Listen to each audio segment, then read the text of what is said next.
कि देश में बदलते जनसंख्या संतुलन और अवैध घुसपैठ के मुद्दे पर केंद्र सरकार ने एक बेहद ही बड़ा कदम उठाया है। प्रधानमंत्री नरेंद्र मोदी की 15 अगस्त 2025 की घोषणा के बाद अब केंद्र सरकार ने जनसंख्या में आए असामान्य बदलाव की जांच को लेकर एक उच्च स्तरीय समिति का गठन किया है। केंद्रीय गृह मंत्री अमित शाह ने कहा है कि असामान्य जनसांख्यिकी बदलाव देश की संप्रभुता, राष्ट्रीय सुरक्षा, कानून व्यवस्था और सामाजिक संतुलन के लिए गंभीर चुनौती बनता जा रहा है। लिहाजा सरकार ने इस मुद्दे से निपटने के लिए एक उच्च स्तरीय समिति का गठन किया है। जस्टिस प्रकाश प्रभाकर नावलेकर की अध्यक्षता में बनी इस कमेटी में जनगणना आयुक्त के साथ दुर्गा शंकर मिश्रा, बालाजी श्रीवास्तव और डॉक्टर शमिका रवि समिति के सदस्य होंगे। बता दें कि संयुक्त सचिव गृह मंत्रालय इस समिति के सदस्य सचिव होंगे।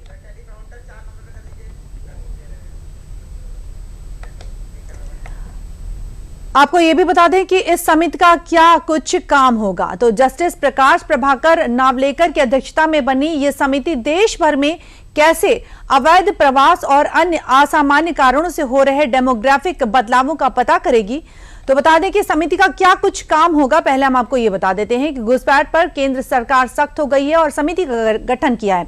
और इस समिति का क्या कुछ काम होगा, तो समिति पूरे देश में अवैध घुसपैठ और अन्य असामान्य कारणों से हो रहे जनसंख्या बदलाव का विस्तृत अध्ययन करेगी।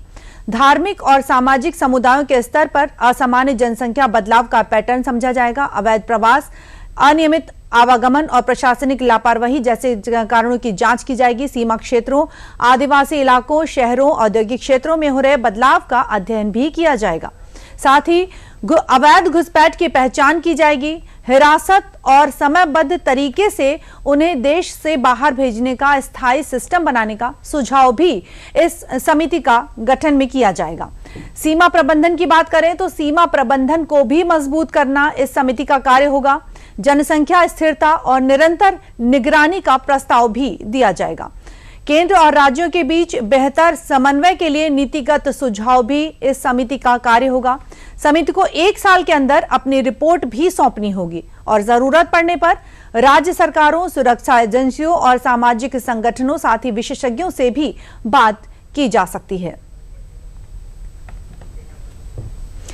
केंद्र सरकार ने जो आबादी में बदलाव की जांच के लिए उच्च स्तरीय पैनल गठित करने का फैसला किया है, इसकी घोषणा करते हुए गृह मंत्री अमित शाह ने एक्स पर लिखा है कि प्रधानमंत्री नरेंद्र मोदी पिछले साल 15 अगस्त को स्वतंत्रता दिवस भाषण में यह समिति बनाने का ऐलान कर चुके थे। अब सरकार ने इसे औपचारिक रूप से गठित कर दिया है। सुप्रीम कोर्ट के पूर्व जज जस्टिस प्रकाश प्रभाकर नावलेकर की अध्यक्षता में यह समिति मामले की जांच करेगी। और आपको हमने ये भी बताया कि इस समिति के क्या कुछ कार्य होंगे। लेकिन आइए पहले हम आपको बता दें कि पीएम मोदी का वो बयान सुनवाते हैं आपको, जिसे 15 अगस्त 2025 को पीएम मोदी ने लाल किले से दिया था। और पीएम मोदी ने क्या कुछ कहा था, घुसपैठियों को देश सहन नहीं करेगा। देखिए बाइट। सोची समझी साजिश के तहत देश की डेमोग्राफी को बदला जा रहा है। एक नए संकट के बीज बोए जा रहे हैं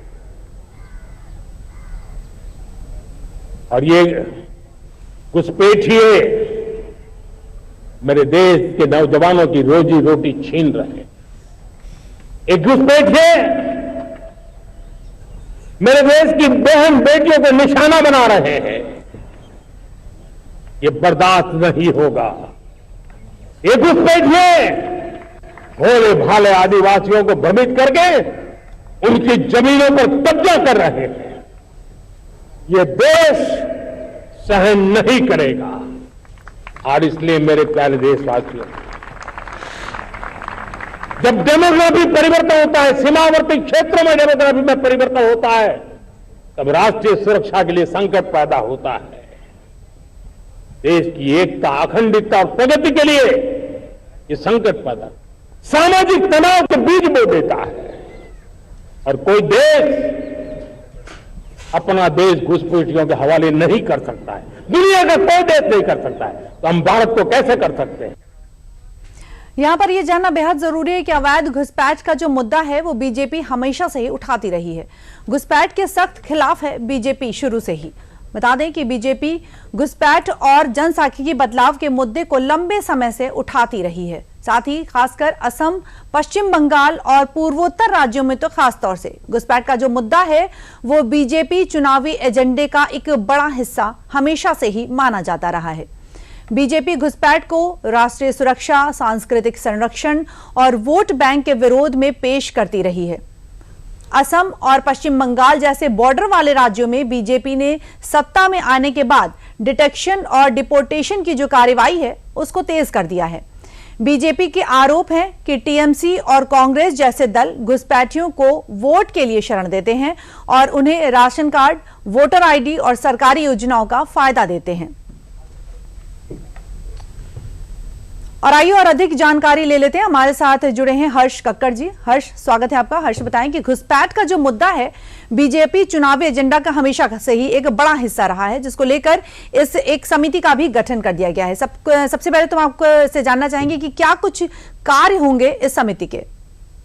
देखो, समिति का कार्य बेसिकली सिंपल शब्दों में बोलना है तो आइडेंटिफाई करना है कि कहां हुआ है, क्या उसका इम्पैक्ट है जी, किस प्रकार से ये चेंज देश के ऊपर इम्पैक्ट डाल रहा है, सिक्योरिटी इम्प्लीकेशन सबसे ज्यादा है, किस प्रकार से इसको रोक सकते हैं और जो आए हैं उनको अपनी देश में वापस भेज सकते हैं।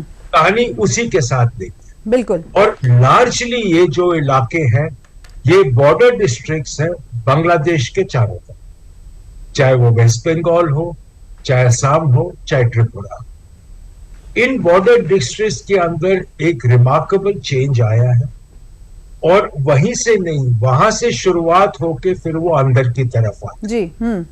तो जब तक आप बॉर्डर डिस्ट्रिक्ट से शुरू नहीं करोगे, रुकावट वहां नहीं डालोगे, तब तक आप उनको अंदर की तरफ आइडेंटिफाई करना और निकालना उतना ही काम मुश्किल है। बिल्कुल बिल्कुल। जी, बीजेपी घुसपैठ को हमेशा से ही राष्ट्रीय सुरक्षा, जैसा कि आपने कहा कि जब तक हम उसको बॉर्डर पर सील नहीं कर सकते, तो मतलब राष्ट्रीय सुरक्षा की बात करें, सांस्कृतिक संरक्षण की बात करें, वोट बैंक के विरोध के रूप में हमेशा से ही पेश करते आई है। जबकि अगर हम टीएमसी और कांग्रेस जैसे घुसपैठी दल की बात करें तो उन्होंने हमेशा से ही वोट के लिए उन्हें शरण दिया है। आप अगर आईएमडीटी एक्ट देख लो जो पहले लागू था असम में, आईएमडीटी एक्ट का मतलब ये क्या था? ये नहीं था कि अगर एक इंडिविजुअल को पकड़ा गया उसके ऊपर है ओनस कि मैं प्रूव करूं कि मैं इंडियन सिटीजन। आईएमडीटी एक्ट के लिहाज से जिम्मेवारी थी स्टेट को प्रूव करने के लिए कि वो इंडियन सिटीजन नहीं। ये उल्टा ही उन्होंने बनाया था। कारण क्या था? Vote banks. वेस्ट बंगाल के अंदर सबको पता है कि बॉर्डर डिस्ट्रिक्ट्स के अंदर जो बदलाव है वो बहुत ज्यादा है। उसलिए काफी इंसिडेंट्स, चाहे वो बॉम्ब मेकिंग के टाइम ब्लास्ट होना या माइग्रेशन हिंदू पॉपुलेशन का बॉर्डर विलेजेस से या डिस्ट्रिक्ट से, काफी प्रोनाउंस रहा है रिसेंट टाइम्स। कारण है क्योंकि ये आए हैं, सबको आधार कार्ड मिला है, सबको वोटर आईडी मिली है, तो वो अभी तकरीबन अपने आप को लीगल सिटीजन समझे। और उनमें से काफी हैं जो बांग्लादेशी टेररिस्ट ग्रुप्स के मेंबर हैं। उसीलिए बॉम्ब ब्लास्ट इंसिडेंट्स और जो बाकी वायलेंट इंसिडेंट्स वहां हुए हैं सब इसी के साथ लिंक है। तो जब तक इसको डील ना करें, इंटरनली जो शिफ्ट हुए हैं उनके साथ हैंडल करना उतना ही दिक्कत है। बिल्कुल। तो अगर हम बॉर्डर की बात करते हैं, जैसा कि आपने पहले बताया था कि बॉर्डर में पहले उनको स्ट्रिक्ट करना चाहिए, रोकना चाहिए, तो किस तरह से जो समिति है वो किस तरह से उनको रोकने का कार्य करेगी? देखो, पहले आइडेंटिफाई करना चाहिए कहां से आ रहे हैं, क्या उनके रूट्स हैं, किस प्रकार से ब्लॉक हो सकता है, क्या उसके अंदर बॉर्डर गार्डिंग एजेंसीज के अंदर का भी मिलाव है, एजेंट्स है अगर इंडिया में है तो कहां पे जनरली लोकेटेड है। इनका पूरा जो सिस्टम है, जब तक आप सिस्टम को आइडेंटिफाई नहीं कर, बिल्कुल, जब तक आपको रूट्स नहीं पता है, आप ब्लॉक करने का प्रोसीजर कहां से निकाल? बिल्कुल। तो पहले आपको क्लियर करना है कि कहां से आते हैं, किस प्रकार से आते हैं, कौन इनको सपोर्ट करता है, कहां से इनको डॉक्यूमेंट्स मिलते हैं। जब आप ये बैक एंड रोकोगे तभी आप फ्रंट एंड यानी कि जो अंदर आने का रास्ता है और किस प्रकार बंद हो सकता है तभी उसको रोक सकते। बिल्कुल बिल्कुल हर्ष जी, बिल्कुल सही कहा आपने कि घुसपैठियों को अब देश से बाहर निकालने के लिए मिशन तैयार किया जा रहा है और एक समिति गठन की जा रही है। बहुत बहुत धन्यवाद हर्ष जी हमसे जुड़ने के लिए।